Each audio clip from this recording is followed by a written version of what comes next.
Olá, você que acompanha o site Notícias Agrícolas, continuamos aqui ao longo desse 7 de março, sexta-feira, aqui na nossa programação do Notícias Agrícolas, que começa ali de manhãzinha, vai até o final da tarde. Agora a gente vai falar sobre recursos, né? Recursos destinados ao agronegócio e uma modalidade muito específica, né, que são os fiagros. A partir dessa semana, pessoal, os fiagros passou a valer, né, novas mudanças, tem novas regras, uma nova modalidade, enfim, tem toda uma questão, né, de realmente uma mudança aí nessa compreensão desses recursos destinados para o fiagro, que tem, enfim, eu não vou dar muito spoiler agora, eu vou chamar aqui a Amanda Coura, que trabalha, né, com essa gestão de recursos. Amanda, seja bem-vinda aqui ao Notícias Agrícolas. Muito obrigada, pessoal, mais uma vez aqui pelo espaço, primeiramente, e segundo por estar falando de um assunto tão importante e que está tão em pauta, que é essa resolução aí definitiva dos fiagros. Bom, Amanda, já tinha esse anúncio, né, de que haveria mudanças no Fiagros, mas agora entra em vigor. O que de fato muda para essa modalidade que financia recurso para o agronegócio? Bom, legal. Então, acho que talvez antes da gente falar da mudança, vale a pena a gente voltar, né, dar alguns passos atrás, para lembrar como que essa indústria dos fiagros definitivamente começou. Então, lá em 2021, saiu uma lei, que é a Lei 14.130, que, na verdade, ela foi uma lei provisória, né, para a criação dos fiagros. Então, os fiagros nasceram, abarcados por essa lei, que foi um puxadinho exatamente para testar como que seria esses fundos para fomentar a cadeia do agronegócio no mercado. E essa regulamentação temporária, né, esse puxadinho que eu estou brincando aqui para ficar mais fácil de entender, ele era baseado em regrinhas de outros fundos. Então, os fiagros nasceram se baseando basicamente em três grupos de fundo. Tinham os fiagros FIIs, que se baseavam nos fundos imobiliários, os fiagros FIPs, né, que daí se baseava na lei dos FIPs, dos fundos em participação em empresas, e os fiagros FDICs, que se baseavam nos fundos de direitos creditórios. Então, os fiagros nasceram lá em 2021, sem essa regulamentação específica, né, mas se baseando nessas outras regrinhas. E isso trazia muita assimetria, né, principalmente para os gestores, porque muitas vezes um fiagro FII, que poderia investir nos mesmos ativos, né, que os fundos imobiliários, tinha uma zona ali cinzenta, mas porque o agro é um setor extremamente dinâmico, né? E o setor de fundos imobiliários é diferente, né? Então, o gestor, ele acabava ficando restrito muito naquele mandato de investimento do Fiagro, que tinha sido baseado em outro fundo e não conseguia atender o dinamismo do agronegócio, né? Então, isso aconteceu lá em 2021. O que que aconteceu até hoje, né? Até aqui março de 2025?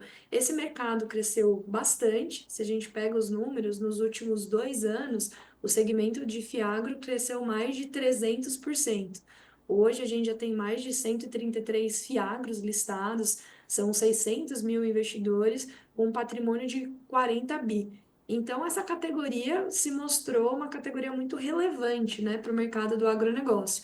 Até que a CVM, então, com esse crescimento, né, muito expressivo da indústria, falou: bom, agora é o momento da gente criar uma regra definitiva, né? Da gente trazer para os fiagros a sua própria regulamentação e, com isso, trazer mais flexibilidade de alocação, mais transparência, né, para o setor e dinamismo, porque o agro é um setor muito dinâmico e os fundos que fomentam esse setor têm que ser tão dinâmico quanto. Então, nessa segunda-feira, né, dia 3/3, segunda-feira de Carnaval, é que foi efetivamente publicado esse grande marco que foi essa lei definitiva dos fiagros. Ela é a resolução 214, efetivamente, e ela fala das regrinhas específicas para esses fundos, não mais baseado nessas três categorias que eles nasceram na resolução temporária, né? Então não vai mais existir Fiagro FII, Fiagro FDIC e Fiagro FIP. Os Fiagros vão ser chamados de multimercado e conseguir trazer aí no seu mandato de investimento todo o dinamismo do agronegócio também. Bom, é isso que a gente precisa entender nesse momento, né? Como você bem lembrou, é, temos mais de 600 mil pessoas, né, investindo nessa modalidade. O ticket médio é ali R$ 15.000, girando 40 bi de investimento, né, de financiamento para o agronegócio. E agora a gente entra nessa modalidade multimercado. O que essa modalidade significa de fato, né?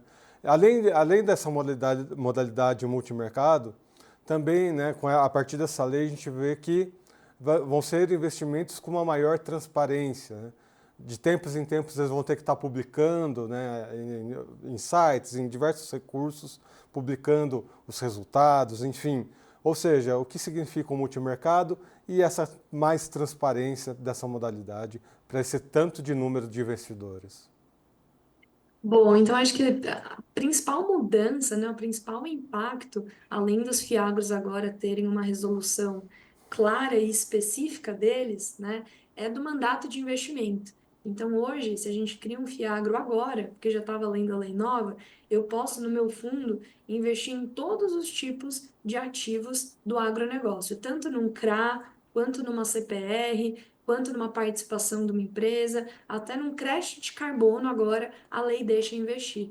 E por que que isso é importante, né? Se a gente faz um paralelo, por exemplo, com o Fiagro FII, que era antigamente do tipo FII, esse Fiagro, como ele se baseava na lei dos fundos imobiliários, ele só poderia investir em CRA, por exemplo, ou em CRI, né, que é do setor imobiliário, mas que tivesse um ativo agro.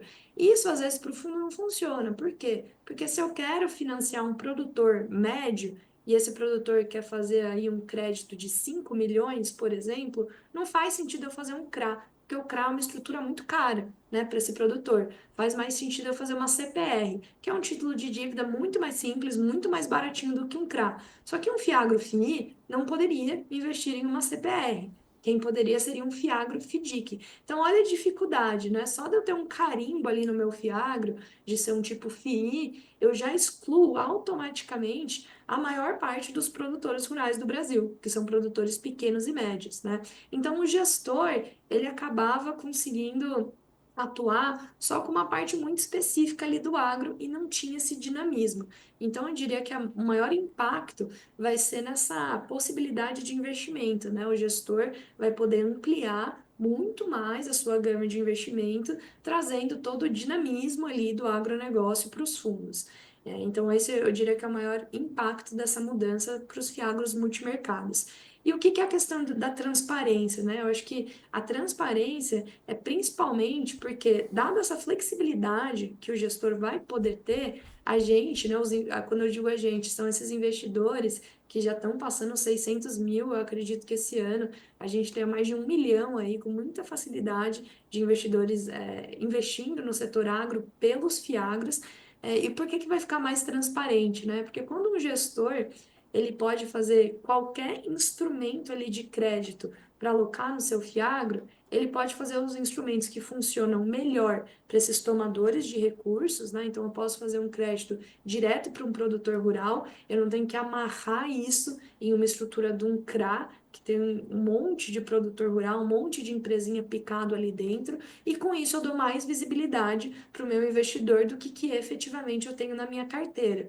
Tem muitos fiagros hoje no mercado, a maioria deles, que se você coloca uma lupa lá na carteira, vai ter um monte de CRA, né, desses títulos de dívida. Só que o CRA não é um risco final do fiagro. Eu tenho que ainda abrir mais uma camada, olhar dentro do CRA o que que tem lá dentro, né? E é um monte de CPR de produtor rural, de revenda, e é aí que vai estar o meu risco final. Então, quando os meus fiagros multimercados têm essa flexibilidade de investir no ativo, né, que faz mais sentido para o meu devedor final, eu automaticamente trago essa transparência para os investidores também. Então, eu acredito que os investidores vão conseguir entender cada vez mais o risco, né, efetivo desses fundos que eles estão investindo. Isso leva à minha próxima pergunta, exatamente para entender esse perfil do investidor. Eu tenho aqui algumas porcentagens, né, dos fiagros que já estão sendo praticados no mercado, ainda não são os novos, né, a partir dessas novidades, mas a gente vê, né, Uhum. que a porcentagem de retorno, né, que o investidor tem varia ali entre 3% a mais de 30%. Ou seja, realmente você já tem, né, mesmo antes de valer a nova legislação, você já tem um leque tão variado de opções. E o que, que isso demonstra, né, tanto de quem disponibiliza, né, esses fiagros no mercado, quanto para os investidores? O que, que isso demonstra para a gente? Eu acho que assim demonstra todo o potencial que esse setor agro tem, né? E principalmente os fiagros, ainda que mudem para multimercado, eles continuam o primeiro ponto, que é super importante para o investidor e que vai continuar, sem dúvida alguma, impulsionando muito o setor. Ele continua tendo todo o benefício tributário de antes, né? Então, para fundos que tenham mais de 100 cotistas, pelo menos, e nenhum cotista sozinho ou em um grupo ligado de família, né, de pessoas ali conectadas, não tenham mais de 30% de exposição no fundo, todo rendimento que é distribuído mês a mês é isento de imposto de renda, né? Então, esse benefício tributário de IR continua tendo para os fiagros multimercado, né? E o que que isso, qual que é o impacto disso para o investidor? O benefício tributário e o tipo de operação que os fiagros alocam ali. São operações que são competitivas, ainda que nós tenhamos um cenário de juros que esteja ali com uma curva inclinando, né, podendo chegar a 15%, todos os créditos, as operações que esses fiagros fazem dentro da carteira são operações competitivas, com retornos de todos os tipos, né? Você citou aqui alguns percentuais de retorno bem extremos, né? Mas que na média a gente tem retornos muito competitivos e quando isso chega efetivamente para o bolso do investidor, ainda com a isenção de imposto de renda, isso fica muito potencial, né? E no mercado, nos investimentos, a gente fala muito de custo de oportunidade, né? O que que vale mais a pena? Eu investir, por exemplo, em um título do governo, que é Risco Brasil, e que eu vou ganhar taxa de juros com o imposto, né, dependendo do meu prazo de investimento, ou num Fiagro, que financia um setor que representa 25, 30% do PIB, com operações competitivas a nível de remuneração, né, de taxa de juros, que eu consigo olhar agora com mais clareza esse risco final, que traz um dinamismo de distribuição de rendimento, né? A maioria dos fiagros distribui rendimento todos os meses e ainda tem esse benefício tributário de isenção de imposto de renda, né?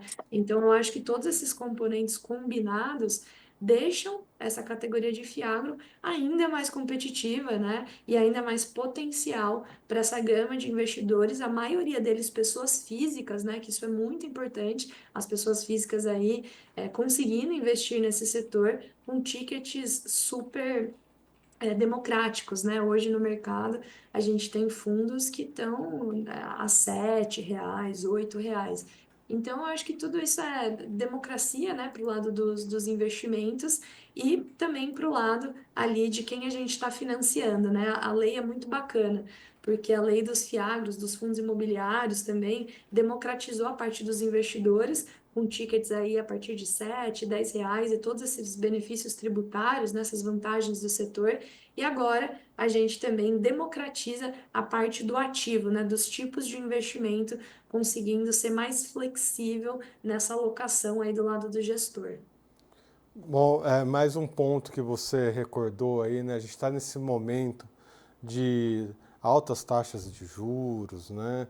Impostos também tem uma tendência muito alta para a inflação, enfim. E a gente vê uma complicação extra aqui para o agronegócio, né? A questão de poucos dias atrás, alguns recursos foram paralisados, depois voltaram, enfim. Tensões estão acontecendo na nossa economia e o agro é um desses pontos de tensão. E quando a gente vê esse leque de opções, né, que tipo de segurança a gente tem, né, quando a gente tem esse leque e quais que são os cuidados, né, diante dessas movimentações tão intensas da nossa economia? Ótimo ponto. Eu acho que assim, a questão macro do Brasil, ela traz uma relevância ainda maior para o financiamento do agro via os fiagros, né? Via o mercado de capitais. Porque eu digo isso, a gente tem hoje um governo que está com dificuldade na questão das contas públicas, né? Tanto que o Plano Safra foi muito debatido nos últimos 15 dias, vamos ver como vai ser para esse ano, mas já é dado que o volume de crédito ali disponibilizado vai ser menor, com juros mais altos, porque o governo não está tendo saldo aí suficiente, né, para financiar o agro, né? O governo está com uma questão de contas públicas aí bastante apertadas, né? Tem que conseguir ao máximo fazer economias para o país começar ou pelo menos diminuir o déficit, né? Então, os setores naturalmente que recebiam esses benefícios, né, do setor público vão sendo prejudicados e o agro é um deles. Então, nesse momento, o agronegócio precisa ter outras fontes de financiamento, não depender só de plano safra, né, só de setor público, porque nesses momentos de ciclo, né, daí de Brasil, de política monetária, né, tão apertado, esses setores acabam sendo prejudicados. E aí, quem que se posiciona como grande financiador? O mercado de capitais, né? Então, eu acho que esse grande marco, que foi essa resolução definitiva, a 214, ela vem em um momento excelente que o segmento agro precisa cada vez mais de outras fontes de financiamento. Então, acho que ainda que tem essas questões macro, né, de financiamento do setor no que tange o meio público, da parte privada no mercado de capitais, a gente vai conseguir ter muito mais flexibilidade e dar esse fôlego que todo o segmento agro precisa com os fiagros agora multimercados. Você perguntou de risco, né? O que que a gente tem que pensar em risco nesses momentos? Eu acho que o principal é diversificação. Então, esses fundos conseguirem trabalhar com o máximo de operações possíveis, com o máximo de segmentos ali do agro, né? Tanto antes da porteira, a parte de insumos, durante a porteira, a parte de produção, depois da porteira, né? As agroindústrias. Então, explorar ao máximo essa cadeia para trazer diversificação nos investimentos e caso qualquer um desses setores tenha um ciclo mais difícil, porque no agro, assim como no Brasil, né, a gente tem ciclos de alta e de baixa, o fundo inteiro não é impactado, né? Porque você trouxe muitos setores ali representando o agro e com isso você consegue diminuir risco. Então, assim, eu acho que essa resolução, tanto no que tange riscos, quanto no que tange cenário macro, ela vem no melhor momento, né? Porque ela abre essa possibilidade do mercado de capitais se posicionar cada vez mais como um financiador do segmento agro e com essa possibilidade ampla, né, dos fiagros agora multimercados, trazer toda essa diversificação que é tão importante para a mitigação de riscos. Exatamente. Essa é a pergunta que eu gostaria de fazer para a gente finalizar aqui a nossa entrevista.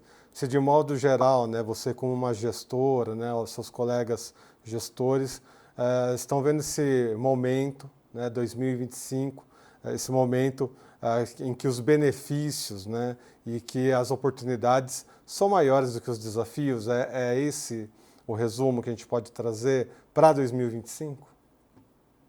Ah, com certeza, assim, a gente está vendo agora os números do PIB, né? Assim, o segmento agro, ele continua sendo um segmento que carrega basicamente, né, toda a balança aqui do Brasil, então toda a geração aqui de resultado do país, e eu não tenho dúvida que o agro brasileiro vai continuar com esse papel fundamental, principalmente porque o mundo como um todo, né, está crescendo ainda em quantidade de pessoas, e quando a gente fala que o Brasil é o celeiro do mundo, né, não é à toa, né, o Brasil tem um papel super importante na parte de grãos, na parte de proteínas, e vai continuar tendo essa tendência de crescimento para alimentar não só Brasil, mas mundo como um todo. Então, para a gente conseguir, né, chegar nessas perspectivas de crescimento, a gente tem que continuar impulsionando o setor, e quando eu digo impulsionar aqui, é no sentido de investimento, né? Então, acho que o segmento agro, assim como vários outros segmentos, de novo, são segmentos que têm ciclos, né? Tem ciclos mais positivos, tem ciclos mais desafiadores, mas ainda assim continua sendo um setor super promissor e que vai ser muito importante não só para o Brasil, mas a nível mundo também, né? Então, esse é um setor que tem que ter suas regras específicas, tem que ter mais de uma possibilidade ali de financiamento, né? De tipos de credores e tem que ter instrumentos que tragam toda essa flexibilidade e dinamismo que esse mercado requer. Então, eu não tenho dúvidas que a gente vai ver os números do Fiagro crescendo cada vez mais em termos de patrimônio, né? Já são 40 bi, eu não duvido esse ano esse número chegar a dobrar. Número de investidores, a mesma coisa, eu acho que os investidores conhecendo cada vez mais o agronegócio, os tipos de riscos, os tipos de operações, né? Essa transparência que a resolução traz, vai ser muito benéfica para o aumento de confiança dos investidores, ainda que em momentos mais adversos de mercado, e o mercado de capitais poder se consolidar, como já está se consolidando, o principal financiador aí do setor, que eu não tenho dúvidas que isso trará muitos benefícios e muito mais segurança para toda essa trajetória de segmento que o agro ainda vai passar aqui no Brasil. Muito bem. Amanda, muito obrigado pelas suas informações. Aproveito para deixar até um abraço especial para você e tantas outras mulheres aí que gerenciam esse nosso agro sem porteira aqui do Brasilzão. Obrigado. Muito obrigada, pessoal. Obrigada mais uma vez pelo espaço aqui. Tendo qualquer outra pauta agro, a gente está totalmente à disposição, com o maior prazer para dividir aqui com vocês. Muito bem, pessoal. Mais uma vez, lembrando, né, se inscreva no canal, ativa o sininho, deixa o seu like. Assim você recebe as notificações e acompanha sempre que uma entrevista vai ao ar. Acabamos de falar aqui agora sobre os FIAGROS, né, os fundos de investimento que trazem recursos, né, para o agronegócio, recursos extras, né, que vão além ali dos investimentos tradicionais, dos financiamentos tradicionais feitos pelos bancos. Agora as pessoas conseguem participar com mais transparência, né, fazer diversos investimentos, né, nessa modalidade de multimercado, enfim, deixando o agro, né, e as pessoas mais livres para fazerem, né, o uso de recursos como bem entenderem e deixando esse agro cada vez mais forte, né, para movimentar o nosso Brasilzão. Eu sou Erickson Cunha, vou ficando por aqui, até uma próxima. Um abraço.